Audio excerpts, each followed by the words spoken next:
faut juste voir cela. Il faut juste voir cela comme ça des fois. Reconnaître la grandeur de Dieu et décider de s'appuyer sur lui. Amen. Une fois que nous décidons de cela, le diable ne sait plus quoi faire. Amen. Le diable ne sait plus quoi faire. C'était le pasteur durant la réunion des hommes qui disait ceci, qui donnait son témoignage dans cet hôpital quand sa fille était morte. Amen. Quand sa fille était morte, il donnait...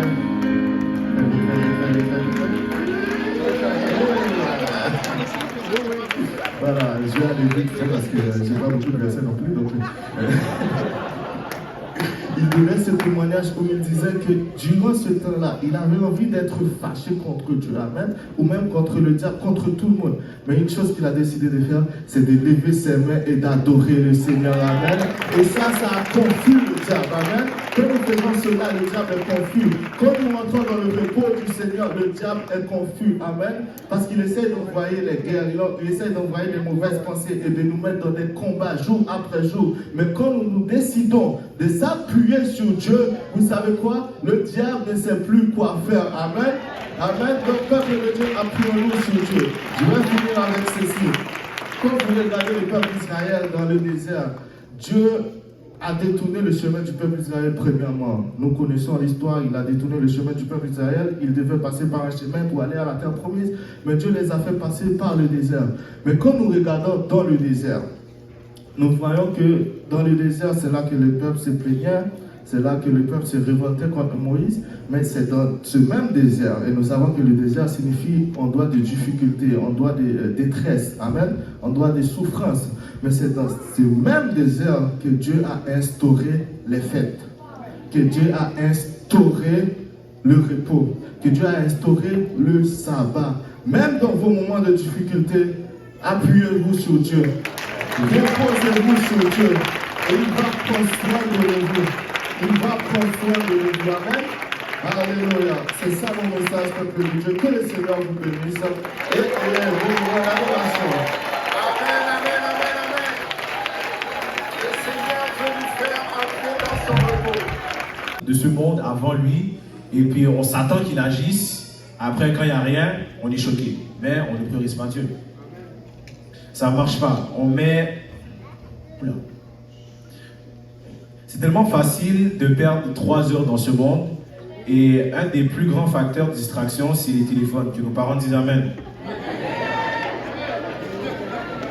Ces 3 heures qu'on passe, ces 3 heures qu'on gaspille avec nos téléphones et avec toutes les choses qu'on peut faire sur nos téléphones, on peut mettre ces 3 heures dans des choses beaucoup plus utiles. Par exemple, on peut juste prier pour 3 heures. Amen. Dis à ton voisin, priorise la volonté de Dieu par-dessus la sienne. On va lire quelques versets qui nous parlent de cela. Amen. Psaume 143, versets 10 à 12. Ça dit, enseigne-moi de faire ta volonté, car tu es mon Dieu. Que ton bon esprit me conduise sur la voie droite. À cause de ton nom, Éternel, rends-moi la vie. Dans ta justice, retire mon âme de la détresse. Dans ta bonté, anéantis mes ennemis et fais périr tous les oppresseurs de mon âme, car je suis ton serviteur. Dans ce premier verset qu'on vient de lire, le verset 10, le mot volonté est utilisé dans un contexte un peu inhabituel. On peut le remplacer par le mot docilité, que quelqu'un dise docilité. Si je pourrais donner quelques mots pour décrire la docilité, ce serait la soumission ou être facile à influencer. Comme dans Matthieu 34, verset 19, quand Jésus dit que il faut laisser les petits servants venir à lui, car c'est ceux qui vont leur ressembler, qui feront partie du royaume de Dieu. Amen. Et si on veut faire partie du royaume de Dieu, il faut être comme des petits enfants. Amen. Il faut croire à tout. Il faut faire confiance à Dieu. Amen. Et c'est en le priorisant qu'on fera partie de sa famille. C'est dit aussi dans Romains 8, verset 14, car ceux qui sont conduits par l'Esprit de Dieu sont fils de Dieu. Donc nous faisons partie de sa famille. Amen. Voyons maintenant ce qui arrive si on prend des décisions sans lui. Dans Ésaïe 30, verset 1 à 3, ça dit, malheur, dit l'Éternel, aux enfants rebelles, qui prennent des résolutions sans moi et qui font des alliances sans ma volonté pour accumuler péché sur péché, qui descendent en Égypte pour me consulter, pour se réfugier sous la protection de Pharaon et chercher un abri sous l'ombre de l'Égypte. La protection de Pharaon sera pour vous une honte et l'abri sous l'ombre de l'Égypte une ignominie. Pour donner un peu de contexte dans ce petit texte, Dieu n'est pas content de la décision d'Israël d'aller en Égypte sans le consulter. Amen. Et si on regarde un peu plus près le premier verset, ça dit que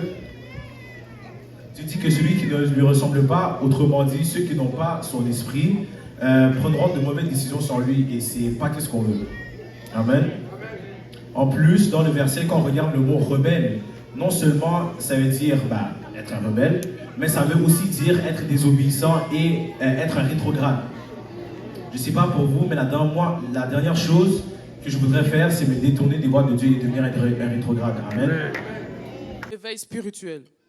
Nous vivons dans des temps où les chrétiens, nous sommes beaucoup endormis. Excusez-moi, je...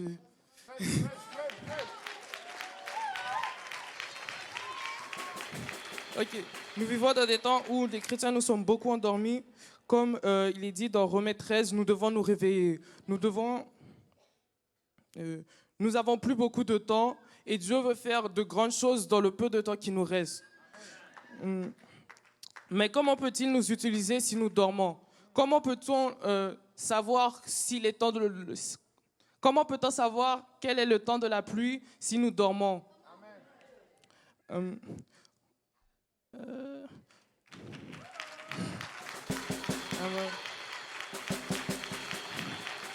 Le pasteur ne peut pas faire tout seul. La moisson ne peut pas se lier à un seul ouvrier. Il a besoin de plusieurs personnes pour l'aider.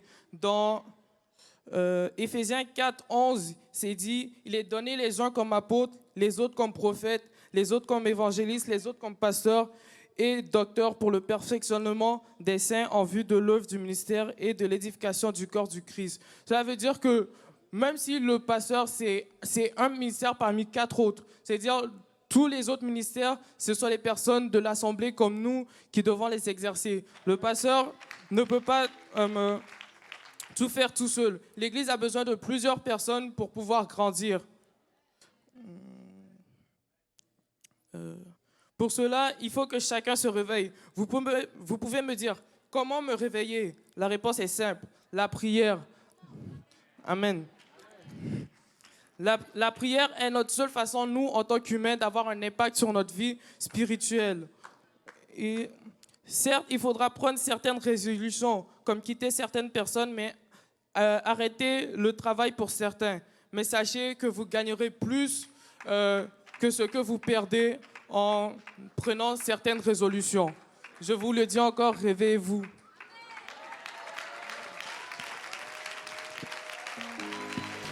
Amen, amen, amen. C'est le temps qu'on se réveille. Amen. C'est le temps qu'on se réveille. Alléluia, alléluia, alléluia. Il n'y a rien qui soit impossible à Dieu. Alléluia. Je dis bien, il n'y a rien qui soit impossible à Dieu. Alléluia. La Bible nous dit, comme il était en chemin et qu'il approchait de Damas, tout à coup une lumière venant du ciel resplendit autour de lui. Alléluia. Et cette lumière est dans cette salle aujourd'hui. Alléluia. Jésus a dit dans sa parole, dans Jean 8, verset 12, je suis la lumière du monde.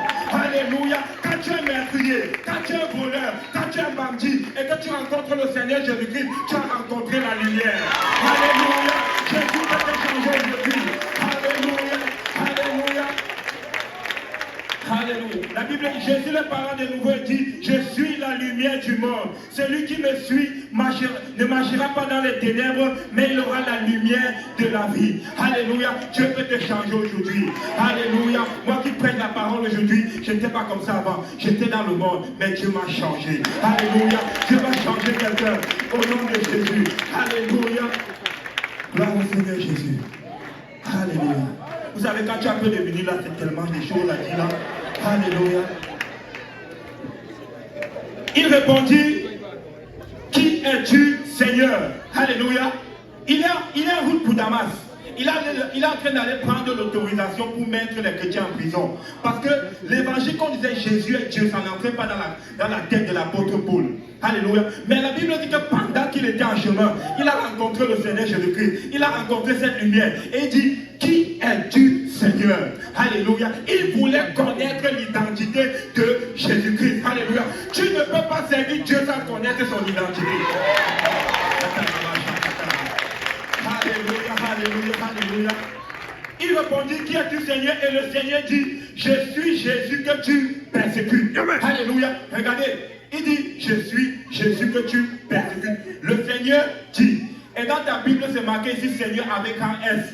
Alléluia. Et quand tu vas dans la parole de Dieu, dans 2 Corinthiens 3, 17, la Bible dit que le Seigneur c'est l'Esprit. Et là où il y a l'Esprit du Seigneur, il y a la liberté. Donc Jésus qui a parlé à l'apôtre Paul là, c'était le Saint-Esprit. Alléluia. Il n'est pas différent du Saint-Esprit. Alléluia. Tremblant de foi, il dit Seigneur, que veux-tu? Je suis Jésus que tu persécutes. Mais ma question, est-ce que Saul de Tarse persécutait Jésus-Christ physiquement? Alléluia. Il persécutait les enfants de Jésus-Christ. Je suis là pour te dire quelque chose. Quand te persécute, c'est Dieu qui persécute. Alléluia. Alléluia. Et quelqu'un qui persécute Dieu, il ne peut jamais avoir la victoire. Alléluia. La Bible dit dans 2 Corinthiens 2, 14, grâce soit rendue à Dieu qui nous fait toujours triompher en Christ Jésus.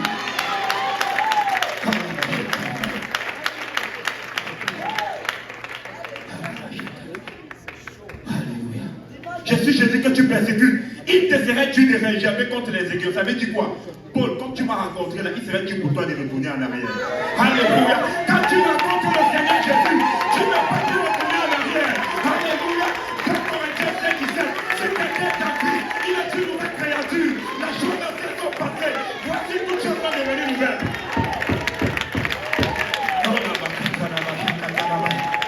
Alléluia. Alléluia. Il répondit, qui a dit Seigneur, Seigneur? Le Seigneur dit, je suis Jésus que tu persécutes. Il te serait dû de régerber contre les aiguillons. La Bible dit, tremblant et saisi de foi, il dit, Seigneur, que veux-tu que je fasse? Alléluia. Une autre révélation.